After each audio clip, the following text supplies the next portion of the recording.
All right, what's up, YouTube? Memphis Mike. I'm out on the GoldWing with fellow subscriber and YouTuber Chase Photography Films, and we have no idea where we are riding right now. Kind of, sort of. Kind of, sort of. We vaguely know where we are. We're just out riding around on a Sunday afternoon, a little bit of overcast, had a little bit of rain. So, man, this is the first time we met up riding. It is. Oh, it's pretty cool. You know, that's how I met YouTuber Chris Caliente. We just finally met up. He lives in the area, and YouTube's a pretty cool thing, I think, man. I think so too. I mean, yet to meet Chris, but great guy on YouTube, that's for sure. Yeah, exactly. Now, to be honest, in all my years of motorcycling, just as of recent, have I really started seeing a few people with these big scooters like you have. I've got a scooter, Vlogger Smyrna Cowboy, and another one in Georgia, Ackworth Patrick, who also rides a big scooter as well. I mean, tell me about that thing you've got. So I have a SilverWing 600. If you know your motorcycle history, there used to be another version of the SilverWing back in the 80s that was their attempt at C-level GoldWing. Then you get the SilverWing. Right. And it never took off. Right. So they kind of buried the name. And in 2002, I think, or 2004, they resurrected the SilverWing as what they call a maxi scooter. Right. And 600 cc's, liquid cooled 600 cc's, overhead cam, 4-stroke. I mean, this puppy goes. Wow. They list it on the border of motorcycle scooter. Yeah. And there's huge clubs in Europe, huge clubs in the U.S. just around this bike. It's a Honda. I mean, it's belt-driven, Yeah. Okay. automatic. But as long as you keep up with maintenance, I know guys that have like 60,000 miles on these things. Yeah. Wow. Replacing tires, replacing belts, and they just go. That's amazing. Now, what on that particular thing, what's a set of tires run for that thing? This one I'm running Pirellis, and you could run them. You get about 120 for the pair. Right. So it's pretty inexpensive for tires. I got you. Let's see here. Now, let me ask you this: Is there a reason? Just help me understand. Is there a reason you would choose a scooter over, say a cruiser motorcycle or something like that? Is there a reason you had a preference for that? Was it expense, cost, just your preference, what that you liked about it? It's a story for your video if you want it. Yeah. Personal preference, the reason I got this bike is several-fold. One, it was something I was looking for that was low maintenance, but really, the reason I wanted something automatic was, how long have you rode? 2002 is when I bought my Shadow, and I had ridden a little bit back in the 80s for about 3 to 5 years. So. Okay, good. Remember back in the mid-'80s, Yamaha had a little bike called a YZ80. Yep. Sure. And everybody in the desert that was like 13, 14, 15 had a YZ80. Yeah. I grew up in Minnesota. My best friend's neighbor had a YZ80. And he had been begging us to like, hey, take it out, because you could trash those things and they'd still run. Yeah, yep. So we took it out. I was driving. He was sitting on the back of the thing with a little 80cc dirt bike. Yeah. And I got scared. And now remember, I'm like 15, 16, and I forgot how to shift. I forgot how to clutch. Right. And we were cruising down the dirt road, and he let go. He said, I'm off. You're too dangerous. And he jumped and hurt his hip. And oh, wow. I went into a ditch, and the bike went into a briar bush. Yeah. Yeah. Wow. So I was scared for about 10 years to get back on a bike with a clutch. I got you. It just kind of mentally Yeah. was it. But I've always wanted a bike. I've always loved GoldWings, like I've told you. Yeah. And I wanted to ease my way back in. It was this mental thing. Right. Now, I drove a clutch to get my motorcycle license, but you're never doing over 20 and you're never out of second gear. That's true. Yeah, that's true. So it wasn't anything. Now, when I got on the bike to take the motorcycle test, I was like, oh boy, clutch, and I could feel these memories coming back, so I got over it. Yeah. So this bike was the right deal at the right time. I had some money put aside.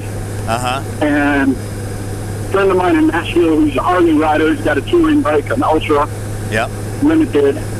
He said, get that. Drive it for a few years, drive it into the ground. You'll get to the point where you want a clutch, you want a shift. Yep. And work your way up. So that's why I got this, knowing that I could tour on it, got the bags back here, Yep. got a trunk, I can, it gets good gas mileage, super comfortable. And then this bad boy, the guy I bought it from put heated grips, which are not stock, Okay. put a heated seat by a company called All Day Seats. Yeah. And so your driver and passenger seats are heated. Right. We changed out the variator pulleys, which are part of the automated system, so it's got a little bit more get up and go. Uh-huh. I've drove to Nashville and back. I've done 100 on the freeway. Yeah. She drinks gas like any motorcycle, but she gets up and goes. So Yeah. That's amazing to me, how much actual luggage space you have on that thing. I was really surprised at that. And you said you get what, about 42 miles to the gallon on average? Yeah, on the city, and it varies between 40 and 50 on the freeway until you get about 80. Yeah. And then it's like any normal bike. Yeah. I got you. How's the stability on the interstate with a bike like that? You asked me to compare it to something I haven't ridden. I'm going to bet yours, because you've got a bigger motor, bigger tires. Yeah. The center of gravity is a hair lower than mine. I had no problems. I had the normal semi-buffets and things of that nature. Yeah. But it wasn't an issue at all. Yeah. Well, it sounds like you got heated seats, heated grips.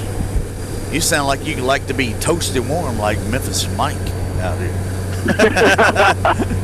Yeah, I'm jealous of the heated gear, but one thing at a time. Yep. Well, now's a good time to buy. It's on sale. So Yep. it's be a good time to get some. I know I love mine. If you can't tell, I mean, I talk about it all the time, and it's well worth the investment, because you ride on some pretty cold days yourself, don't you? Yeah, when the roads are nice enough, and I've got layered gear, so it's all great. Right. I take the back roads in. I don't dare take 40 to 240 and that spaghetti junction during rush hour. Oh yeah. So I'm never terrible. No, I love to ride in the cold. Yeah. It's a mess in Memphis to do that, So, but now, how did you run across me on YouTube? I've been following different guys, searching out different guys on YouTube who motovlog. So first I saw what's his name out of Missouri, Walter Riffick. Okay. And then another guy named Motonosity down in Texas. Yeah. And a couple different guys, and they're all street bike riders. Yeah. And Walter has a great channel. He's hilarious to watch. He's pretty clean, doesn't cuss, and he actually does it for a living. So his videos are about 7 minutes long and fun. But I wanted somebody who toured, and I just said Memphis, video blog, and Chris popped up. Watched a few of Chris's, and Chris's little intro here on the GoldWing. Right. With Memphis Mike. That's right. And I was like, oh. That's so right. it was one thing led to another. Yeah. And that's usually how it works on YouTube. You find, you find one motovlogger, and that leads to another one, and just kind of, lends that way, And What's nice though that made it great, if I can interject, is the fact that Chris and you replied to people's comments. yeah, And that makes it feel a little bit more like community, knowing, hey, you're down the street. yeah, And then, but then you reply to comments. It makes it feel like community, which is pretty cool. right. Well, that's the thing. I'll be honest. That is my goal. Is I actually try to respond to every comment that comes my way. I mean, I've only got just a little over 700 subscribers. I think Chris has got, I don't know, a little over 1,100. But I try to make it a goal. YouTube is actually one thing on my cell phone that I have the notifications pop up when they, when it happens. I get the notification instantly, and even if I'm out on the brown truck, sometimes I'll just pull over and try and respond then. You done that to me on Facebook. I'm still on the truck. Yeah, exactly. So, and me and Chris talk about it that way. That's the whole thing that makes YouTube fun to me. If you don't interact with people, I mean, to me, it's kind of like, what's the point? Right. I mean, if to me, it's I enjoy social media, and probably a little too much, really. But I just enjoy it, and to me, if nobody's commenting or making comments, then it's going to get kind of boring there, So it's. I try to support the local guys, and you make sure that I talk and subscribe, and at least so your channel gets noticed, and yeah, absolutely, no, keeps working. Yeah, and it just and hopefully the weather time gets around, that way we can all meet up at maybe a bike night and everything, and just kind of everybody meet together. And that'd be great. I got some other motovloggers that like to meet up with as well, and so. But YouTube is an interesting world. I'll be honest, I probably YouTube more than I watch my television, and everything. Kind of seems that way for myself as well. Yeah, exactly. Now, Mike, are you aware that there is a motovlogging website? Actually not. No, I didn't know that. I'll send it to you. I think it's called motovlog.com. Okay. And it's a whole community of everybody, really. It's mostly U.S. and Canada people, but it's worldwide. And yeah, you create a little account, and you'll see what it is. It's community people, and they help you get your stuff promoted. And it's free. There's nothing there. You just, Yeah. Pretty cool. Absolutely. Well, I'll have to check it out and see what's going on. May or may not be your thing. Yeah, see what's going on. You've camera-wise, as far as action cams go, you have a GoPro as well yourself? I do. They're in my trunk. Yeah. Got 2 of them. Right. Still working my way up to getting the right gear. I've got a connected mic, and I'm not happy with it. Yeah. I'm setting up. Yeah. Thank you. Yeah, well, that's the thing. Man, the video is always pretty easy. It's trying to capture good audio. That seems to be the issue. I used to run GoPro on my helmet. I had to run a mic inside the helmet, and the audio actually I thought was pretty good. In fact, at times better than the Cena. I think the Cena at times can be too hot, to be honest. Gotcha. And a little bit too sensitive. However, with the GoPro and that mic I had so much slack, I had to tie it up and twisty tie it and all that. It was just a big mess. Right. I looked like Shrek with that thing sticking out the side of my helmet, So, I mean, it was, but... I eventually want to go Chris's route and get the Sena Bluetooth backpack for the GoPro, but... Yeah. Yeah. I'll get there. Yeah, it's, you know, him and I were talking the other day, and it's interesting you bring up. I mean, you get into motovlogging and all that, it can just be downright expensive, you know.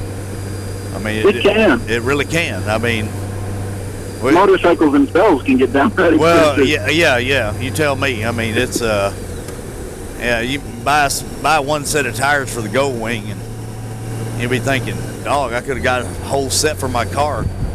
What I paid for that, man, it's unreal. It's just unreal. You know. You know what my wife said to me when I bought this?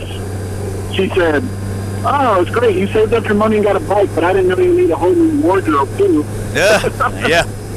Oh yeah, yeah. Well, it's, you know, if you're gonna do it, you know, you might as well do it right. And of course, I'm a little obsessed about at least, you know, 95, 98% of the time with safety gear. Most of the time, you know. Yep. And it's this is probably one of the few days I'm not in full gear. I mean, I've got my 3/4 helmet today, and just jeans and my mesh padded jacket. But yeah, it just costs a lot of money. You know, I don't care if you're riding a scooter or GoldWing. Either way, you're going to spend money to bike. That's for sure. You know. So, and to think that summer's right around the corner, and I had to slowly talk my wife into saying, "Hey, you know, different jacket, different jeans. Yep. Helmet's fine, but you know, because I've got in my trunk, I've got my jacket, and it's a good 3-season jacket, and it breathes, but it's still on a 60-degree day. I'm sweating. So yeah. Even with all the vents open, so you can see me maybe in your rear view in my red hoodie, but right. And I'm comfortable. I'm just convinced there is no one perfect, you know, there's no one perfect jacket. Like you say, you get a 3-season, most of the time you're still going to be hot in the warm temperatures. You're going to be burning up, you know. Yep. That's just kind of how it is, you know. So, but anyway, YouTube, we're just out here riding. This is Memphis Mike with Chase Photography Films, I believe is your YouTube name. And Chasing Photography, yep. Chasing Photography, yep. So we're just out here riding around, kind of hanging out on some back roads right outside of Memphis. And we appreciate you watching and listening. And this is Memphis Mike. Until next time, I will see ya.